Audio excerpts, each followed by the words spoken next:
मैं गुरु की महिमा से शुरू करूंगा। बजाय मैं ये कहूं कि आजकल का युवा, आजकल का बच्चा वो गूगल पर भरोसा कर रहा है, और मैं यहां पर दूसरी बात कहूंगा।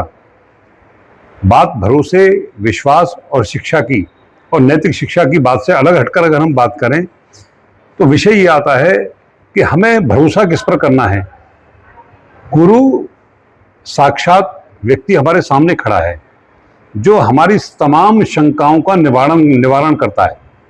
हमारे मन में किसी विषय को लेकर किसी भी प्रकार की कोई भी शंका है, हम निसंकोच अपने गुरु से प्रश्न करते हैं, और वो अपने अनुभव के आधार पर, अपने अनुभव की कसौटी के आधार पर उसका उत्तर हमको देते हैं, और हम उस उत्तर के आधार पर हम आगे अपने भविष्य का निर्माण करते हैं।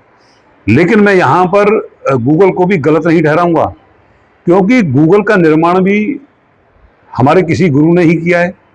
और गूगल क्या है कि पूरी की पूरी एक पूरा का पूरा एक संग्रह है, जानकारियों का संग्रह है, वो भी किसी न किसी गुरु ने किया होगा। पर चूंकि वहाँ पर हमारी शंकाओं का समाधान करने वाला कोई साक्षात व्यक्ति नहीं है, वहाँ पर जो चीज़ लिख दी गई है, जो चीज़ वहाँ पर अपलोड कर दी गई है, हमें केवल उसी पर भरोसा करना पड़ेगा।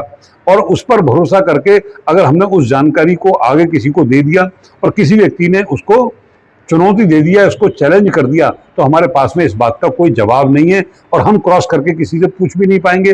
और अगर हमें पूछना भी पड़ा तो अल्टीमेटली फिर हमें दोबारा से गुरु की शरण में जाना पड़ेगा कि गुरु जी, मैंने गूगल पर ये पढ़ा और गूगल पर मुझे ये जानकारी मिली, तो क्या ये जानकारी सही है या गलत है। तो अल्टीमेटली अंतोगत्वा हमें गुरु की शरण में ही जाना पड़ा। मैं ये कह सकता हूँ कि गुरु गोविंद दो खड़े, कागे लागे पाए, बलिहारी गुरु आपने गोविंद दियो बताए।